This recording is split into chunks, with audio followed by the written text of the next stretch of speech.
آج جو ثقافت ہماری ویڈیو کا موضوع ہے وہ ہے سرائیکی ثقافت۔ السلام علیکم، پاکستان جیوگرافی چینل میں آپ سب کو خوش آمدید۔ ملتانی لوگ یا سرائیکی لوگ پاکستان کے جنوب مشرقی علاقوں خصوصاً لاڑکانہ، سکھر، دادو، سانگھڑ، سہون، نواب شاہ، سندھ، حیدرآباد، میرپور خاص، راجن پور، ملتان، ڈیرہ غازی خان، لیا کے اضلاع کے نسلی گروہ ہیں۔ گڑھ، میاں، بھکر، کراچی، ڈی آئی خان اور میاں والی یہ سب بھی اسی میں شامل ہیں۔ سرائیکی ثقافت وادی سندھ کی ثقافت اور فارسی اور مسلم اثرات کے ساتھ اپنی روایات، رسم و رواج اور زبان کے ساتھ کافی امیر اور طویل تاریخ رکھتی ہے۔ بہت سے سرائیکی ہندوستان میں بھی رہتے ہیں، جن کا سب سے زیادہ تناسب گجرات، پنجاب اور مہاراشٹر میں ہے۔ سرائیکی خطہ 40,000 سال قبل سندھ کے تہذیب کا حصہ تھا۔ اس علاقے پر متعدد بار مغربی باشندوں نے حملہ کیا، جن میں یونانی اور آریائی بھی شامل ہیں۔ فارسی کا اثر کئی صدیوں تک مضبوط رہا۔ سرائیکیوں اور فن تعمیر کے ساتھ فارسی آرٹ اور شاعری اب بھی ان کی روایات اور ثقافت کا حصہ ہے۔ جب اس علاقے پر مسلمانوں کا غلبہ ہوا تو اسلام آیا اور پھیلا، اور یہ خطہ ایک نمایاں اسلامی مرکز بن گیا۔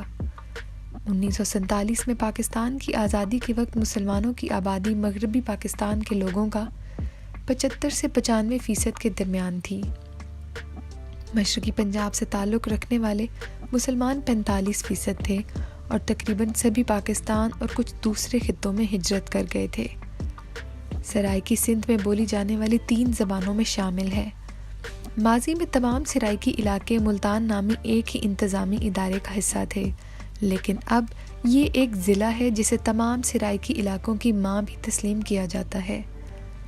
پاکستان میں مختلف نسلی گروہوں میں سرائیکی کا تناسب 8.38% ہے۔ ان علاقوں میں تقریباً 99% آبادی مسلمان ہے اور باقی سنی ہیں، جبکہ شیعہ فرقہ کافی تعداد میں ہے۔ یہ جگہ بنیادی طور پر تصوف کا گھر ہے اور یہاں حضرت شاہ رکن عالم اور حضرت بہاؤالدین ذکریہ کے مقبرے ہیں۔ محمد سلیمان تنیسوی اور غلام فرید کی طرح دوسرے صوفی بزرگ بھی کافی مشہور ہیں، خاص طور پر سخی سرور کا مزار۔ سرائیکی میں قرآن پاک کے 20 سے زیادہ تراجم موجود ہیں۔ سرائیکیوں کا بڑا حصہ مسلمان ہے، جس میں سکھ، عیسائی اور ہندو آبادی کی اقلیتی آبادی بھی موجود ہے۔ سرائیکی بولی پاکستان کے قیام کے بعد سے مختلف زبانوں سے نکلی ہے۔ سرائیکی عربی فارسی رسم الخط پاکستان کی معیاری بولی ہے، جس کا تعلق ہند آریائی بولیوں سے ہے۔ سرائیکی علاقے کے لوگ اسے بولتے ہیں۔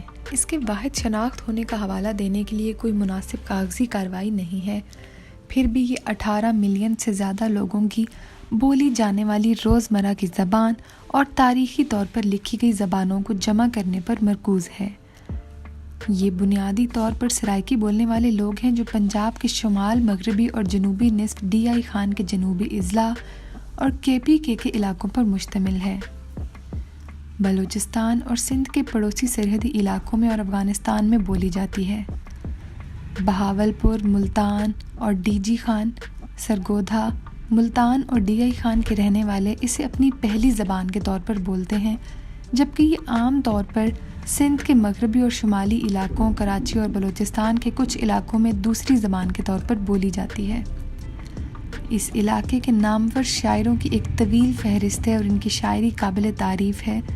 کچھ معروف شاعر غلام فرید، شاہ عبداللطیف بھٹائی اور سچل سرمست ہیں۔ سرائیکی بولی میں ابھی بھی محدود مقدار میں ادب دستیاب ہے۔ ملتان کو جنوبی ایشیا کے قدیم شہروں میں سے جانا جاتا ہے، جس میں پرانی اور جدید پاکستانی کمیونٹی کا مرکب ہے۔ یہاں مساجد، مزار، مندر، مقبرے، قدیم قلعے اور گرجا گھر ہیں۔ اس شہر کے اہم مقامات شاہ رکن عالم اور شیخ بہاؤالدین ذکریہ جیسے اولیاء کے مقبرے ہیں۔ مزاروں اور مقبروں کے علاوہ بہاولپور کے مضافات میں چولستان کے ریگستان میں دراوڑ قلعہ اور بہاولپور میں دربار محل موجود ہے۔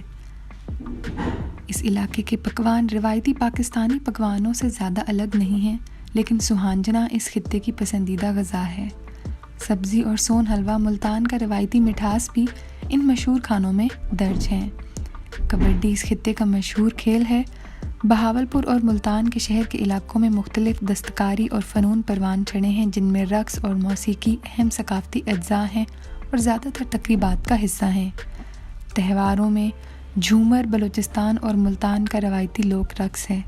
اس علاقے نے موسیقی کی دنیا میں کئی مشہور اور کامیاب لوگ پیدا کیے ہیں۔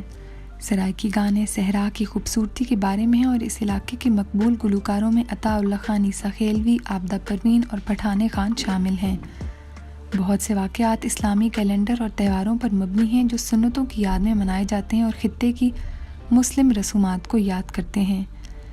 ان تہواروں میں سے کچھ یہ ہیں: سنگ میلہ ویساکھی میلہ ہے جو مارچ اور اپریل میں فیصل آباد اور جھنگ کے لوگ سخی سرور پہ مناتے ہیں۔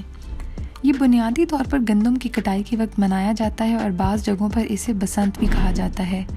حضرت پیر عادل کے مزار پر پیر عادل میلہ کا انعقاد کیا جاتا ہے اور اس میلے کے ساتھ اکثر قومی مویشیوں اور گھوڑوں کی نمائش ہوتی ہے۔ زیادہ تر لوگ یا تو راجپوت یا جاٹ ذات سے تعلق رکھتے ہیں، جبکہ دیگر بلوچ ہیں جیسے انصاری، ارائیں، کھوس، لغاری، دھریجہ وغیرہ۔ کچھ راجپوت اور جٹ قبیلے ملک، چشتی اور بھٹی وغیرہ ہیں۔ تو ناظرین، یہ تھی سرائکی ثقافت کی مختصر سی تاریخی معلومات۔ امید ہے آپ کو ہماری باقی ویڈیوز کی طرح یہ ویڈیو بھی اچھی لگی ہوگی۔ اگر آپ کو ہماری ویڈیو پسند آئی ہے تو اسے لائک اور شیئر کرنا مت بھولیں۔ اپنا فیڈ بیک ہمیں کامنٹس کے ذریعے ضرور بتائیں اور ساتھ ہی ساتھ ہمارے چینل پاکستان جغرافی کو سبسکرائب بھی کر دیں۔ بہت شکریہ۔